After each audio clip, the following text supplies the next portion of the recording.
Let's get right to it. The era of speculative AI hype is over. It's been replaced by a brutal confrontation with reality. See, 2025 was defined by three critical signals you have to understand. First, the Great Strategic Divergence. This is where the AI labs split into two totally irreconcilable paths. You've got the capital incinerating moonshots on one side and the profitable enterprise first plays on the other. Second, we saw the enterprise Agentic Paradox completely freeze progress. This proved once and for all that the real barrier to adoption isn't the technology, it's the brutal, non-technical work of fundamental organizational change. And third, the AI arms race is no longer about who has the most GPUs. No, it's now a physical war. A war for watts, for memory, and for real estate. And this conflict is fundamentally reframing the entire geopolitical map. So here's our briefing structure for today. We're going to dissect that great strategic divergence, then confront the new physical bottlenecks. After that, we'll analyze the geopolitical and regulatory schisms, run through the year's strategic archive, and then we'll end with a look over the horizon. All right, first up, for years, the model was just simple, right? The hyperscalers provided the compute and the labs provided the models. Well, in 2025, that whole symbiosis just broke, transforming patrons into direct competitors. This has led to this profound split, creating what I think is the industry's most important A/B test. So on one side, you have OpenAI running what we're calling the conquistador model. It's a blitzscaling, winner-take-all race for AGI.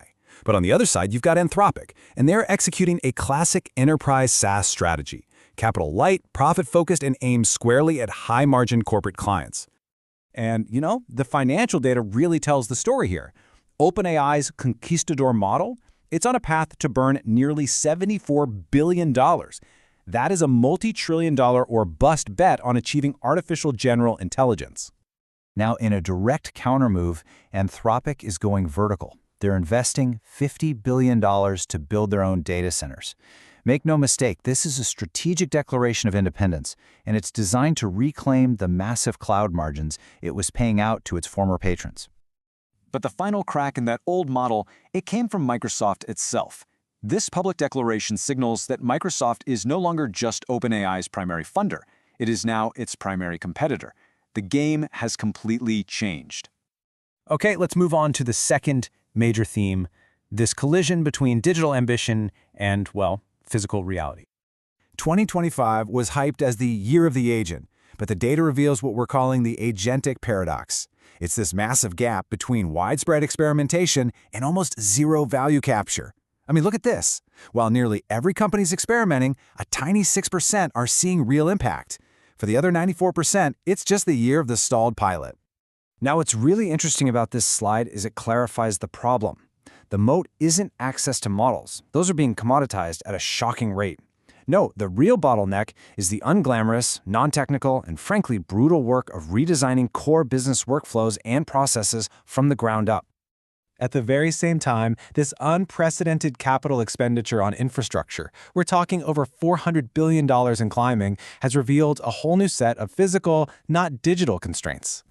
And the primary bottleneck now is power. It's just power. As NVIDIA's CEO bluntly stated, access to energy has become a key strategic geopolitical advantage. And listen, this isn't some theoretical problem. Microsoft has publicly admitted it has GPUs it simply cannot plug in because there's not enough available power. And this illustrates our third major schism perfectly, the fracturing of global AI strategy and governance. The DeepSeek moment back in January was a huge deal. It was a specific event that proved U.S. export controls had not only failed, but had inadvertently created a frugal, highly efficient competitor. China successfully changed the entire battlefield. From a capital race it was losing to a cost and access race, its open source model is perfectly designed to win. So at the same time, global regulation fractured into two irreconcilable, high-cost regimes. Companies now face Europe's costly but at least predictable certainty versus America's costly and just chaotic patchwork of 50 different state laws. It's a compliance nightmare that absolutely cripples startups and, of course, benefits the large incumbents. Okay, now for the strategic archive. We're going to conduct a rapid-fire scan of other key signals we saw in 2025. First, models and research. The performance gap between open and closed models has all but vanished.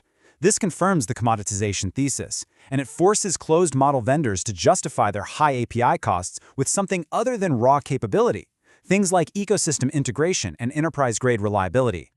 Next, hardware.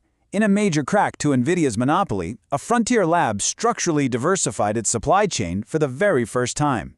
This landmark deal signals the beginning of true market competition in AI hardware, and it gives immense negotiating leverage back to all of NVIDIA's customers. On the corporate side, this data proves the market is bifurcating.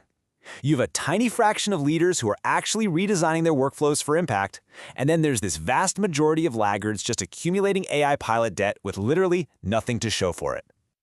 And on the regulatory front, India firmly rejected the Brussels effect. This is a major geopolitical signal that it intends to become a global AI hub by prioritizing innovation, not a global regulator defined by restraint. Finally, let's look forward. Here are 3 emerging signals on the horizon that I believe have the potential to reshape the entire landscape. First one to watch, physical AI. With all those digital agents hitting the paradox wall, the R&D focus is already shifting from chain of thought to chain of action. What does that mean? It means embodied agents that can execute in the real world, targeting asset-heavy industries where value is measured in actual, physical output. Second, AI-native platforms. Now, this moves way beyond simple co-pilots for coders. We're talking about a future where small teams, paired with AI, can perform the function of entire traditional software engineering departments. This will fundamentally restructure how software is created. And third, digital provenance. Look, as AI floods the world with synthetic content, verifying origin and integrity becomes the only thing that matters. This is not a niche concern anymore. This is the new, non-negotiable security stack. So the crucial point is this. The era of easy, speculative gains is finished. The war for infrastructure, for organizational change, and for global influence is here. So the only question left is, what signal are you watching?